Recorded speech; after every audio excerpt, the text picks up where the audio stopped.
Hello, hello. Welcome to Take Control of Your Career. If you are a woman looking to level up in your career, you are in the right place. Today, I'm so excited to be joined by Shellye Archambeau. She is the former CEO of MetricStream, current Fortune 500 board member, and author of Unapologetically Ambitious, and so many others. She is just going to be a wealth of information for us today. Thank you for joining us, Shellye. Oh, Lauren, I've been looking forward to this. Thank you. Well, let's go ahead and dig right in. There are not very many successful minority female CEOs or executives in Silicon Valley, for that matter. What did you do differently to land this career, which is so impressive, apart from all of those other pieces? So, in other words, tell me, what is your superpower? Honestly, my superpower, I probably have two, courage and discipline. And frankly, I wasn't born with either one. So the good news is anybody can develop superpowers. They're just like muscles. You just got to keep working on them. But the courage piece is, frankly, the courage to take risks, the courage to try new things, to step forward, raise your hand first, volunteer, all those things. And then discipline. I'm a big believer in planning and executing a plan, being intentional with your steps to really improve your odds. Because honestly, Lauren, the odds weren't in my favor. I mean, when I was growing up, there weren't people who looked like me running companies, sitting on Fortune 500 boards, all those things. And the way I worked on improving my odds was to try to be intentional by setting a plan and figuring out a strategy for how do I improve my odds. So the discipline was executing the plan, right? Executing the plan. So those would be my two. Well, you give us so much hope, because when you said that you're not born with either of those, it makes all the rest of us feel like, okay, this is something that I can work on too. And you're giving us an awesome roadmap. So let's dig into your book now, because I just love it. It is so readable and so entertaining, but also so many lessons learned along the way that anyone, whether you're a female or a male or minority or whatever color you are, there are takeaways from this book. And your book outlines a level of career planning like I've never seen. So can you tell me more about your drive towards planning that you were just mentioning and how that influenced your career? Definitely. Well, Lauren, I talked about looking up and not seeing people who look like me, but it really started with, I grew up elementary school in the 60s, which was very racially charged. For as many people that wanted civil rights, you had just as many that didn't. And frankly, as a little girl who moved around, I lived in 7 states before high school, because my father who didn't have a college degree, was always striving, to improve our situation.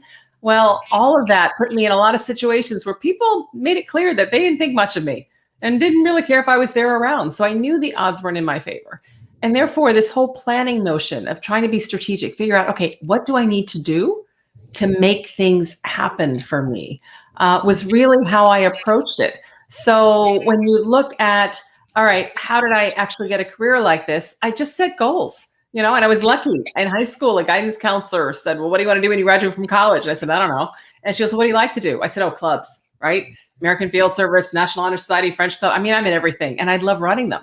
And she said, well, clubs are like business, pull people together, get things done. I went, done. I like running clubs. I like running a business. I looked up the people who run businesses were called CEOs. So I said, great, I'm going to go run a business. Did I have any idea what a CEO really did and what that job? No, but I just picked it. And then I basically spent my career saying, okay, how do I improve my odds?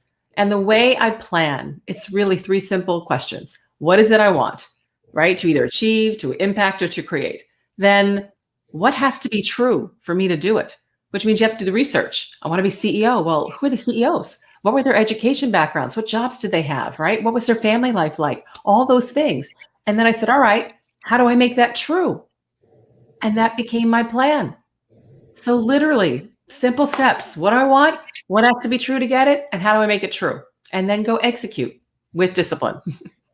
Well, what you just did in that question is exactly what you do throughout the book, where you just lay out some very simple, it doesn't mean it's easy, but very clear steps for people who want to figure out what that goal is, and then how do you go ahead and get it? And you not only figure out the plan there, but the execution is so key. So perfect advice there.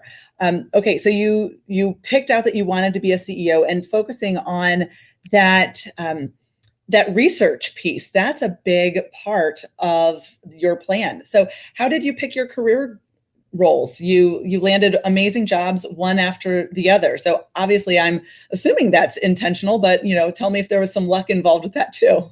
No, I think it's both, but I do believe that you can improve your ability to be lucky. Because what is luck after all? Luck is when an opportunity comes along that you can take advantage of, which means you've got the right skills, experience, background, and attitude. Yeah, right? Making you ready for that luck. Exactly. So that's, when I think of the jobs that I landed, the very first job I took, people told me not to take, which was a sales job.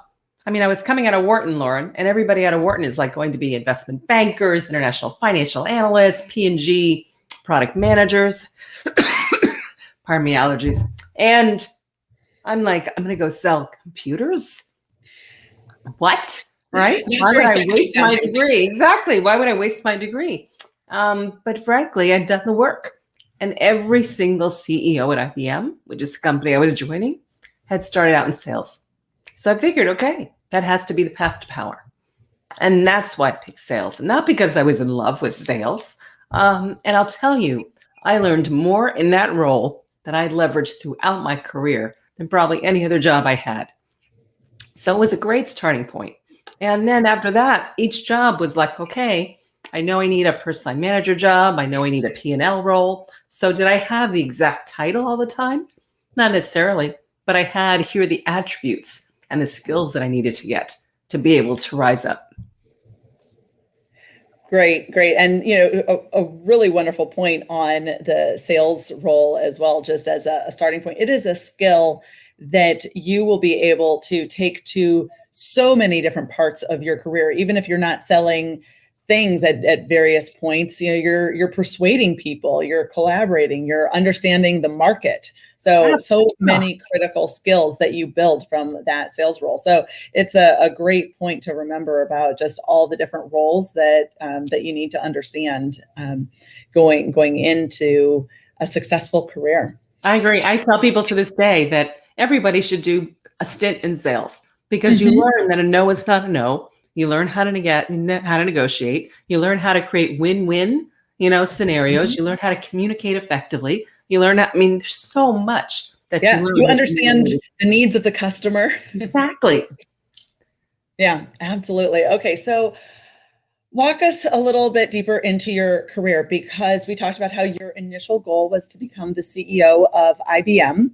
And then you realized that it was time to pivot when you recognized that, okay, you're still going to be a CEO, but it's just not going to be at IBM.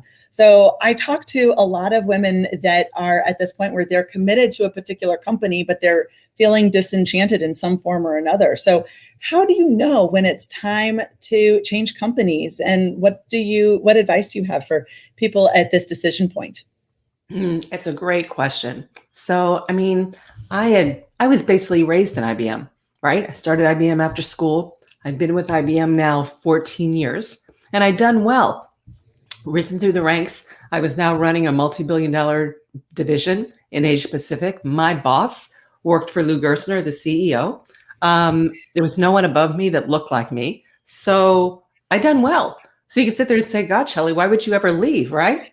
But a number of things that happened that made it clear that I didn't think I was actually going to get a chance to truly compete for the CEO role. And so I had a choice. And the choice is stay and have a good career. I was going to have a good career. I was already at a very high level. I'm sure I could get close to the C-suite, right? But, and I was comfortable. I knew everybody. They knew me. So the easiest thing in the world to do was stay. Because if you cut me, I bled IBM blue, right? But the way you stay on track is remember what the prize is. The goal, the prize for me was I wanted to be CEO. So if I kept that as the North Star, then I had to change. I had to get uncomfortable. And that's the key. You have to be willing to get uncomfortable, which means taking risk. Easy to stay, hard to leave, which means it's a risk. And that goes back to the courage point that I talked about. Mm-hmm. You need to have the courage to take the risk, to take the leap, to be able to ultimately go after what you really want at the end of the day. So that you don't wake up and you're 45, 52, 61, whatever, and saying, gosh, I'm just not where I thought I would be. Right? So how I made the pivot and how I suggest to others is remember, what is it you're trying to achieve? Is your current path, the current role, the next opportunities available to you, taking you closer to that goal or not? And then make sure that you're putting timelines around your plan, because otherwise time just slips away. It just slips away. So you need to have timelines. So you look at what's the timeline? Am I getting closer to meeting the goal within the timeline or not? And if you're not, then you need to figure out how you change it. Either first within the company. Trust me, I tried in terms of the company. And then if you can't, you got to pivot so that you can ultimately achieve what you want to achieve.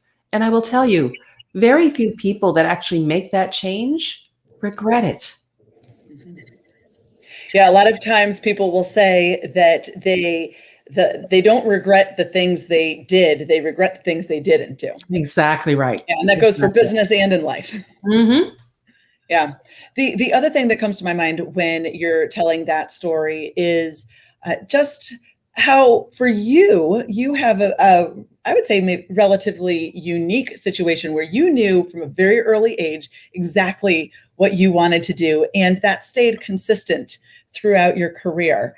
There's a lot of people where it takes a lot of time to figure that out. And there's other people where maybe it will change because priorities change. And so, that's the other opportunity where when you're at these decision points to do that deep reflection, to figure out, do I still want the thing that I thought I wanted before? Or is that changing? And, so there's a lot of different aspects to that reflection or that inflection point as well. I completely agree, Lauren. But the only caution I would give is don't change your goal because you think that maybe you can't do it, right? Or you think that maybe it's not possible. So don't give up on your goal. It's fine to change it, but don't give up on it, right? Two different things.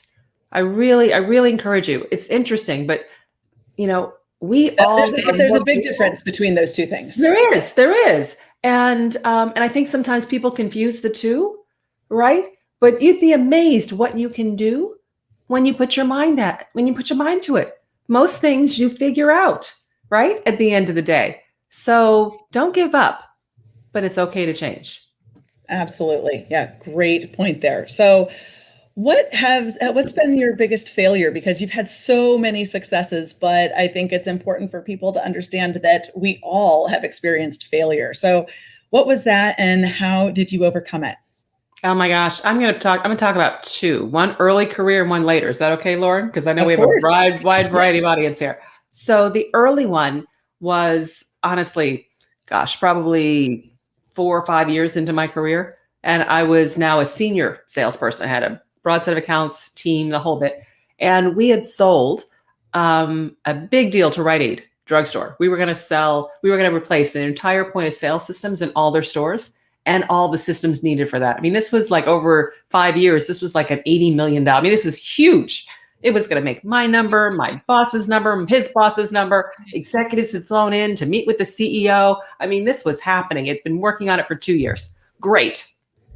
About 6-8 weeks before everything starts shipping, the CEO of Rite Aid calls me into his office and tells me, we've changed our mind. We decided we're going to spend so much money in point of sale. We'll just invest in a point of sale company. You can't, there is no comeback to that, right? There is no, oh my God. Well, I have to go back and tell everybody. And honestly, for the next several days, it's almost like I'm in mourning. People are coming up. Oh, Shellye, I heard, right? Oh my God. I mean, and you're feeling just like such a failure because everybody's so upset. You're doing all these reviews and all the, well, like the third day I come home and I'm just like dragging. And my husband says to me, Shellye, mourning period is over. It's been a few days. You are the same person you were 4 days ago before you got this news. So shrug it off. It doesn't define you. I was like, whoa, right? That's really what I needed. It enabled me to focus and handle failure. That way, a failure is just a failure.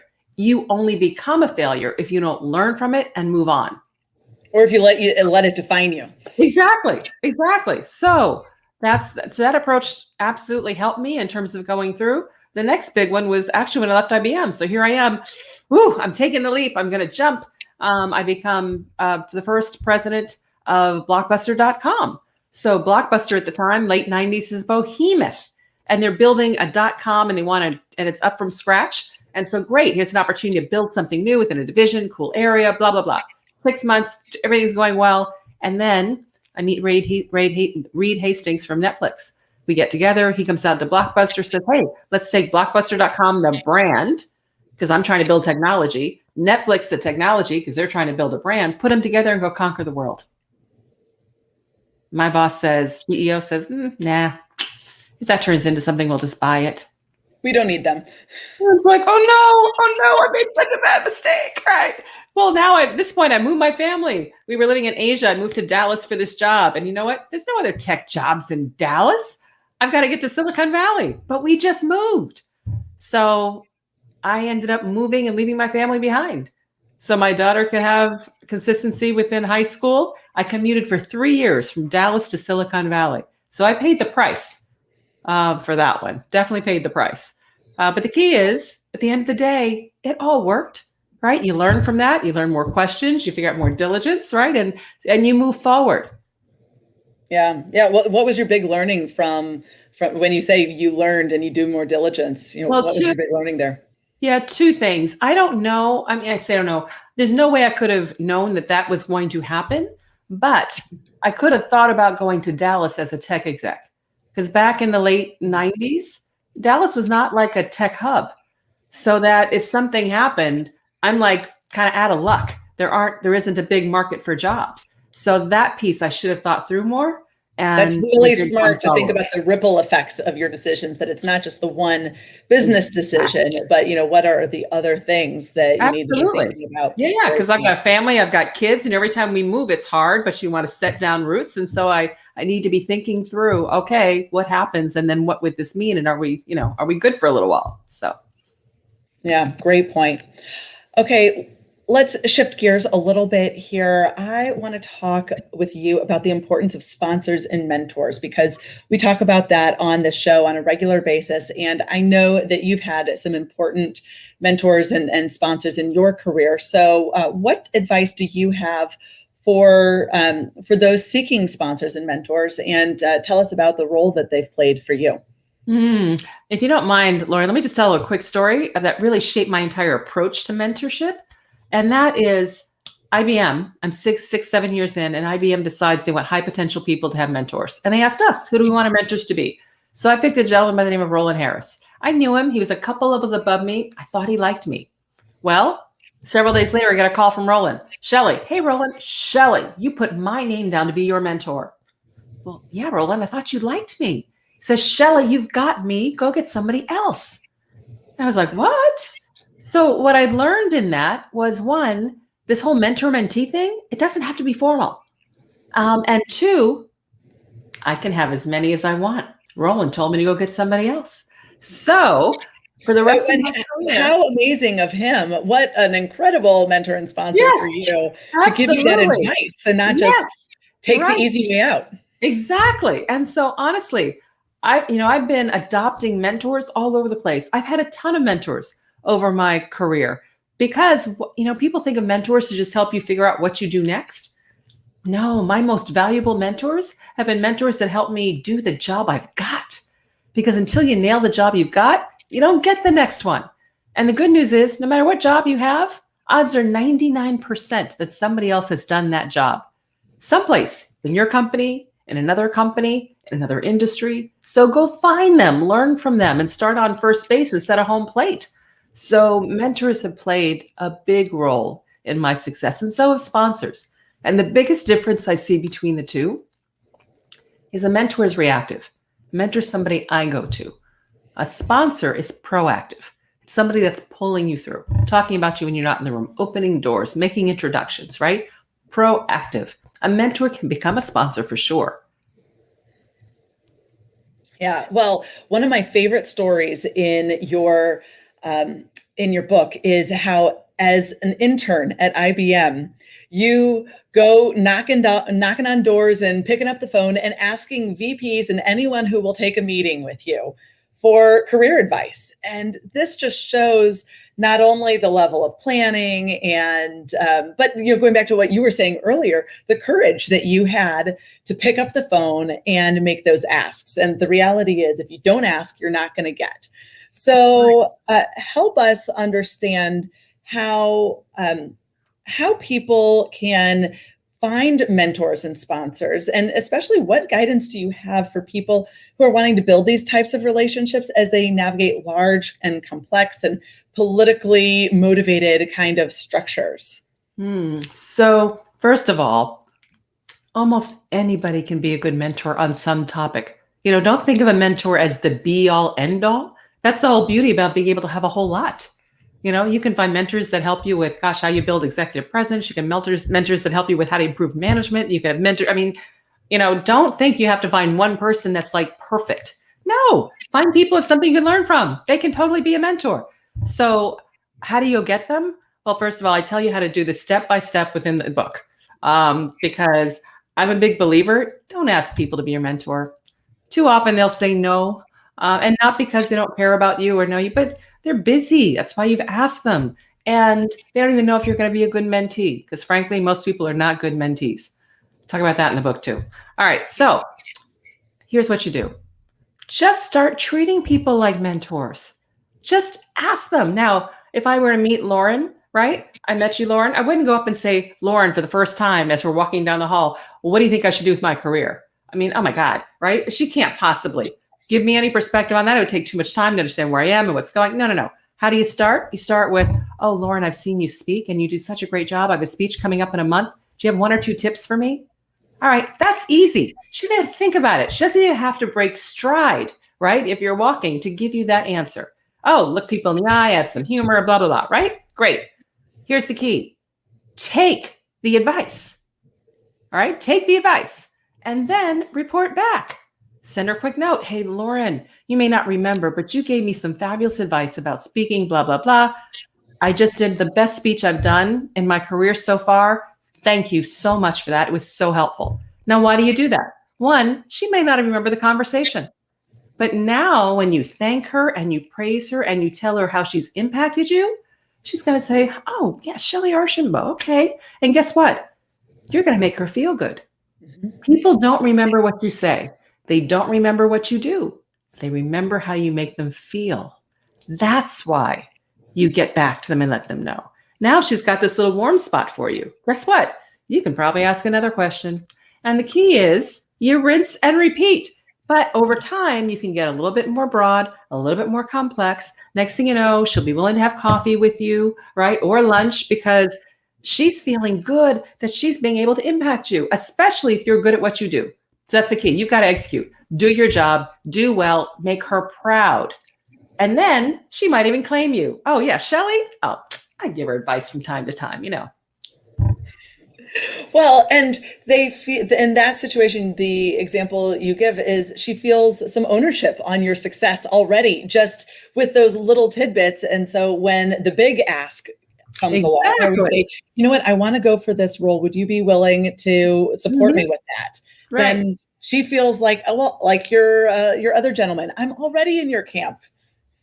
Exactly right. Exactly right. So I talk about how to adopt mentors step by step in the book Unapologetically Ambitious. So feel free to take a look. Awesome. Okay. You mentioned that you always recommend people to focus on their strengths instead of focusing on their weaknesses. So why do you recommend this? And can you provide a couple examples of how you've done this? Sure. So people know you, remember you, promote you, ask you to interview for jobs and opportunities, whatever, based upon what you're strong at, right? Nobody's like an expert at everything. Nobody's strong at everything, but they pull you in because of what you're good at. Oh, so-and-so is good at analytical, blah, blah, blah. So-and-so, right, is really great at building teams. This one, turnarounds, right? This one, I mean, think about it. If you think about people, even within your groups, you can think about people that are good at certain things. Well, you get pulled into opportunities based upon what you're strong at. So strengthen those strengths so that you can stand out even more. Nobody's going to hire you because you're not too bad, right? At how you do PowerPoint presentations, right? Nobody's going to hire you because you're kind of okay, right? At how you do expert. No. So I could spend 10 hours trying to get better at making nice PowerPoint presentations, and maybe get a little bit better, or I could spend 10 hours becoming even a better leader, which happens to be one of my strengths. And guess what? That 10 hours is really going to make a step function difference because I'm already building on something I'm strong at. So you get a much better return on your time. Now, let me be clear. I talk about strengths and weaknesses. I don't mean skills. I'm not saying don't ever build a new skill, right? That's not what I'm saying. I'm talking about strengths and weaknesses. So focus on your strengths, make them stronger, because it'll make you stand out even more. If you're on the basketball court, right? You're getting picked because you can make those 3-point shots. And the more consistent you make them and the better you make them, the more money you're going to get and the more you're going to get picked. All right, so fine, you're not able to guard too well. Who knows, right? But it's the same way in business. Absolutely. Great advice. And also really important in the job search process or anything else as you're thinking about your career. How do you create a personal brand around those strengths so that you can clearly articulate the value you're bringing to an organization, to a position, to a team, whatever the case may be. So whether at any point in your career, if you're focusing on your personal brand, that is all about leveraging your strengths. Mm-hmm. Yeah. All right. So as we wrap up, one of the things that I know people ask of you is just how do you accomplish all that you have? You're a regular person just like us with only 24 hours in the day. So how did you scale yourself to attend to the increasing demands in an effective way? Especially when you mentioned when your daughter was in high school, you spent 3 years commuting to the Bay Area, for example. Yeah. It's all about ruthless prioritization, right? I call it, work-life. People talk about work-life balance. I can't stand that term. I talk about work-life integration. And work-life integration is really, you have your personal priorities, you've got your professional priorities, you put them together, and then you reprioritize ruthlessly so that you get done what you need to get done. But let me tell you what it means. There's some things aren't going to get done. Mm-hmm. So you've either got to find somebody else to do them or be willing to live with the fact that they're not going to get done. That's the only way to do it. And if I could just add one other piece to this, Lauren, real quick, one of the keys to enabling yourself to do that is you need to decide what you're willing to be judged on. The world will judge you on everything. And if you try to respond to the world's broad set of judgment and do everything, you're going to fail, right? You're going to fail. So don't do that. Decide what's important to you and what you're willing to be judged on.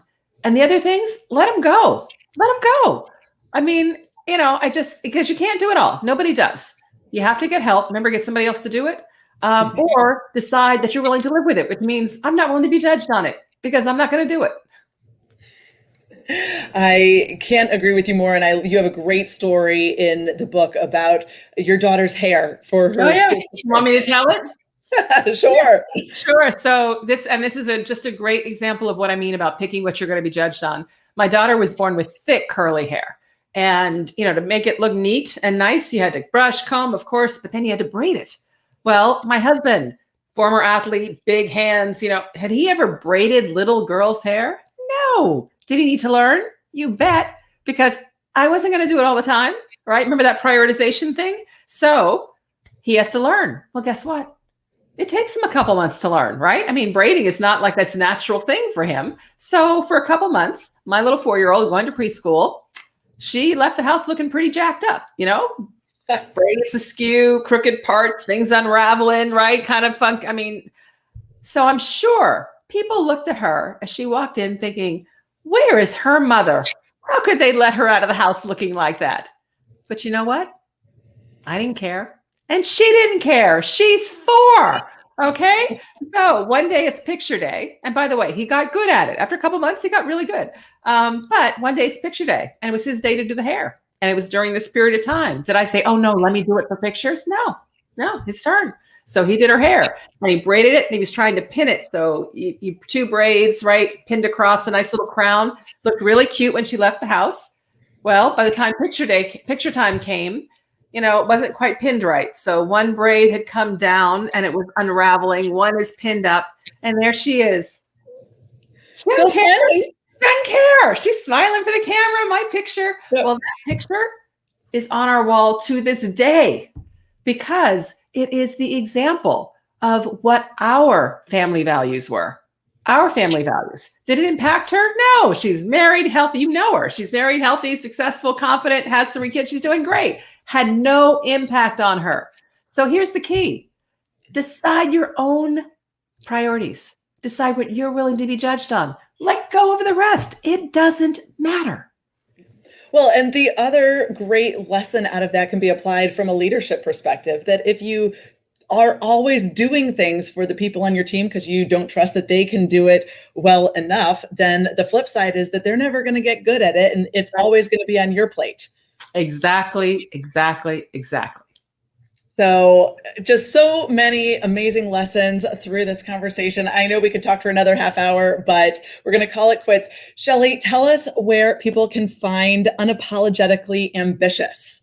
Absolutely. You can come to my website, which is Shellye, SHELLYE.com. Or you can go to Amazon, Barnes & Noble's, the store. It's available everywhere. Wonderful. Thank you so much for this fabulous conversation. So much advice. I can't recommend the book enough. And I look forward to everyone listening in being able to appreciate your wisdom along the way. So thanks so much. Absolutely. Thank you, Lauren. Thanks, everybody.